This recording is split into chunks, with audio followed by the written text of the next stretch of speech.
have recognized the Chow Lee Company store sign outside. And Douglas has been also very instrumental in documenting his family history through videos and writings of his father. You'll see some quotes from his father in the Cumberland Chinatown counter, and has also shared some paperwork from his family, which you'll see on exhibit as well in the name of his father. So, Douglas?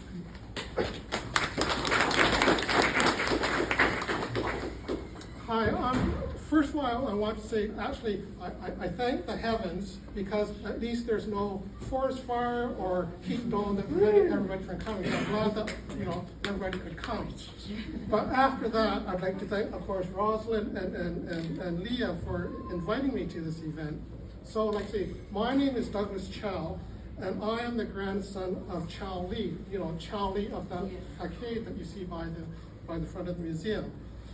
And my father, he's one of three brothers, he's 99 years old now, and he's happily living together with my mother in Victoria. So I'll have to update him on what happened here. So, talking about Cumberland, just because I'm wearing a t-shirt doesn't mean I'm a Cumberlander, if that's the proper term. But actually, I do want to talk about family, like the Cumberland family. I've never lived here, but I brought my parents back here to go to the old, site where the old village is. But actually, even though I wasn't brought up here, but there's an annual Cumberland picnic in Vancouver. And more recently, being on the advisory committee for this a seat at the table exhibit, actually it does make me feel like more of a Cumberlander. So maybe I am, okay to wear this shirt. It's just not for show. So working together with Lia, the curator at the museum, I thought it was like working with Indiana Jones, actually. Because she doesn't have the floppy hat, she doesn't have the bullwhip, but really working with Lia, actually, she dug up so much information on my own family history, and she sort of brought the history of Cumberland and my family like alive. It's just not, a museum curator. So I actually have to really thank Lia for doing this. She made me, I'm a big city Vancouver person, just more aware of my family connection to Cumberland. My father, Wayne Chow, he was born in Cumberland, but one of the pieces of paper in the exhibit there, he was actually issued a Chinese immigration certificate from Union Bay. And the interesting thing about the Chinese immigration certificate, of which there are many, many different types, all these different numbers, is that it says at the very bottom in very fine print, and for those that don't need to wear eyeglasses, it actually says it does not establish legal status in Canada. So that's so strange. You're born in Canada, but you don't have legal status. And as Grace Wong said, actually, if you go to Vancouver, you will see a lot more of these immigration certificates and the stories behind the people there. So, I'm lucky. I live in Vancouver, so I'll definitely be there. So, I don't know, this whole thing working on this, it's just sort of made history really alive for me.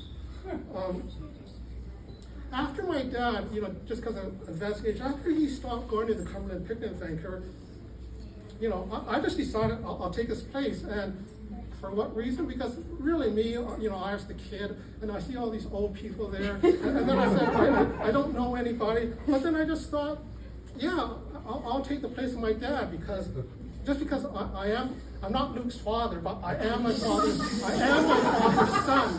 So really, that's the main reason why I decided to go. And then gradually, I got to know more people. People shared their food. They asked how I'm related. And gradually, actually, I'm finally, getting to know people, know all the relationships, like Leung's grocery, that actually means something to me now. The Lowe family, it means something to me now. But I guess I'm getting to know more and more people and the relationships, just as old age is affecting my brain. And then every time I meet someone, I have to sort of say, now who are you? How are you related? So every year I sort of ask the same question. How are we related? So anyways, going to the Cumberland picnic sort of made me become part of the Cumberland family.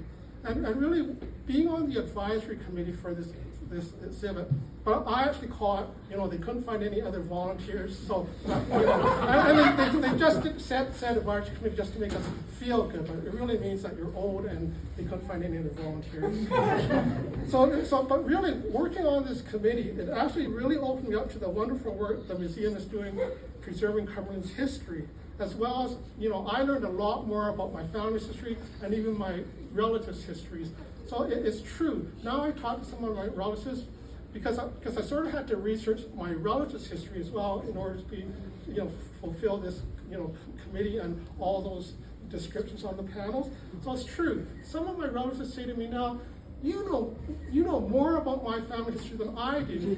And just like I think that Lia knows more about my family history than I do. But also, I really learned a lot from working with Lia and Rosalind. So, I'd just like to say, happy 125th birthday, Cumberland. Hope you all continue to support the museum, keeping the Cumberland family alive. And like I say, the museum, you display all this stuff on the wall. You've got all this this writing to read. But really, to me, it's sort of, the main thing is it brings history like alive.